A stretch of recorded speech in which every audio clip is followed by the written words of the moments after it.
Welcome to Pan Am Football with Max Dean. Today, I decided to make a two-part video on a topic that I find pretty interesting, and of course will only heat up as the remaining 4 weeks of the NFL games are played. That is the annual NFL coaching and GM Carousel. Before we dive in, throw a like my way if you don't mind. It helps this tired dad spend those late nights at the computer, and if you like what you see, you can subscribe for all of our content, including mock drafts, team building strategies, salary cap breakdowns, and player evaluations as well. Part 1 will be a look at the coaches and GMs who have been, or will be, fired this year.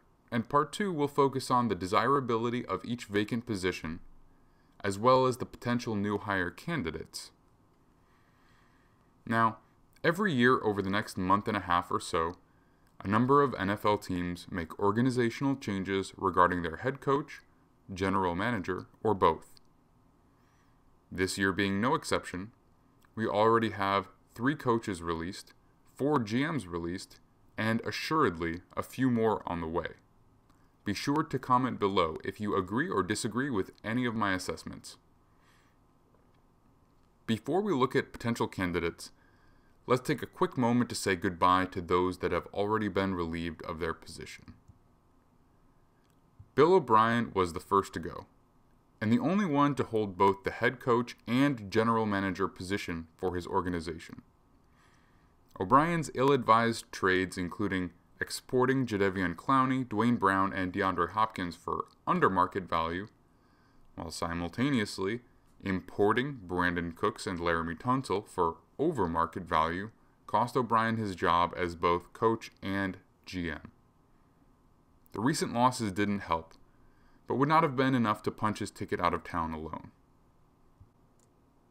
The Falcons next released both their head coach and GM simultaneously, with Dan Quinn and Thomas Dimitroff both being shown the door.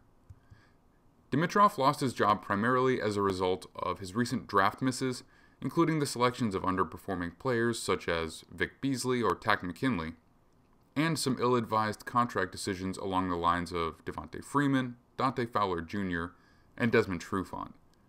More so than anything, it was the doubling and tripling down on contracts that have put the Falcons in one of the least flexible salary cap and roster situations in the NFL. Neither Quinn's nor Dimitroff's earlier successes could have saved them from the recent lack of competitiveness despite a number of high-profile players on the team. The Lions also did a double release of Matt Patricia and Bob Quinn. This one is pretty darn straightforward. Matt Patricia did not win games. Bob Quinn made numerous decisions to assemble the roster with priorities on non-premier positions like tight ends and running backs and linebackers, and of course brought Matt Patricia on board after their days together with the New England Patriots. In Jacksonville, we have our only example of a fired GM while the coach remains intact. Dave Caldwell did a phenomenal job of accumulating players, however his biggest flaw was an inability to retain any of them, and of course there was the whole Blake Bortles experiment. Now let's take a look at the coaches and GMs who are widely considered to be on the hot seat as we speak, and may be let go anytime from today to the day after the regular season concludes. To kick things off with an easy one, Adam Gase is a dead man walking in New York. The only real reason he is still there is because he actually gives the Jets the best chance to finish the season in a position to draft Trevor Lawrence first overall. The Jets GM Joe Douglas is safe after a good-looking first draft class, not to mention a lengthy 6-year contract. Final projection? He gone. Doug Marrone is likely long gone within 12 hours of the final Jaguars game this year. With a 1-11 record, things don't look good for the ex-Bills head coach.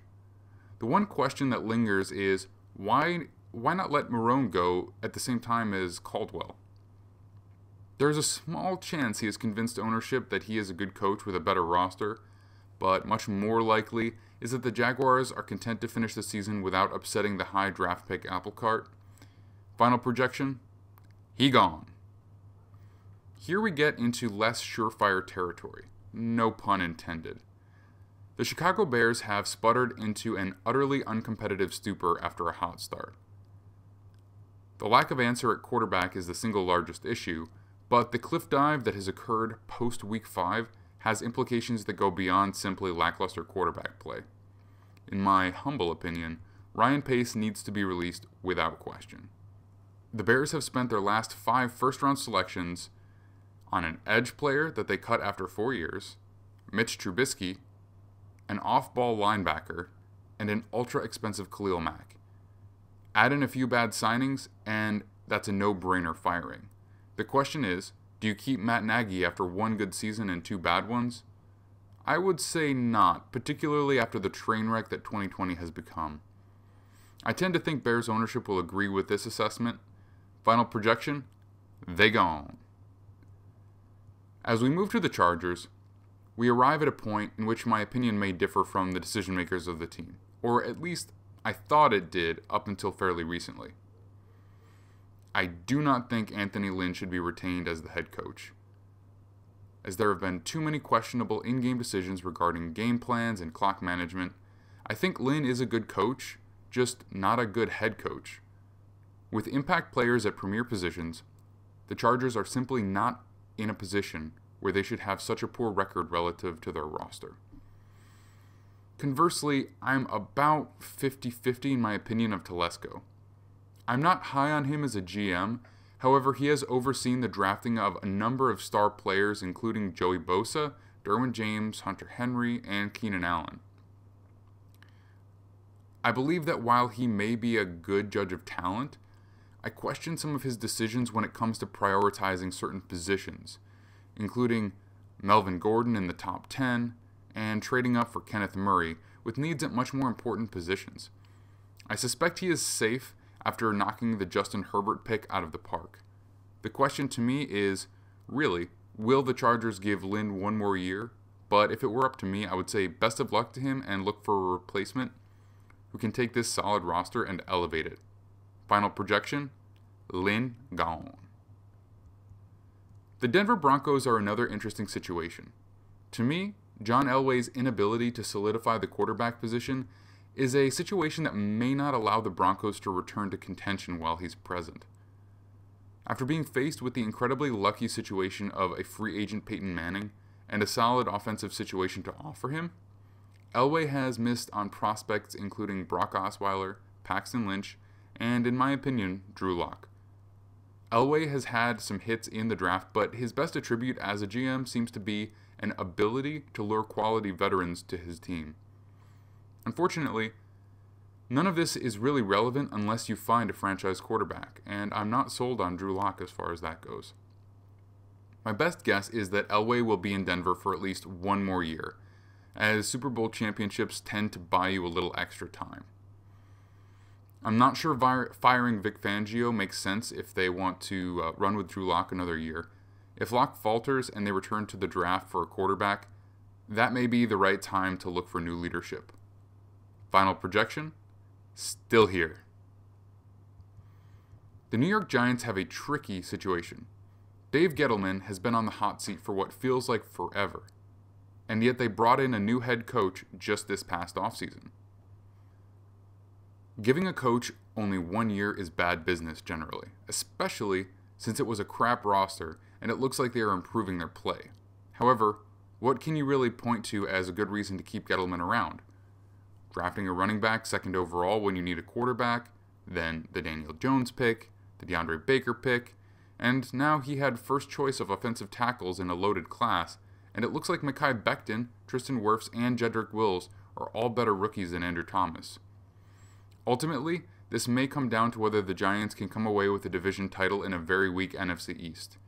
If they win it, I figure they both stay. If they don't, I can definitely see Joe Judge sticking around while Gettleman gets the axe, which opens a whole new can of worms. Final projection? Still here. The last team we'll touch on are the Eagles, and I'll make it quick. Things are bad in Philly. Quite bad. However, as Daniel Jeremiah said, and I may be paraphrasing, there is a line of credit that has been developed with the Super Bowl victory and the consecutive playoff appearances.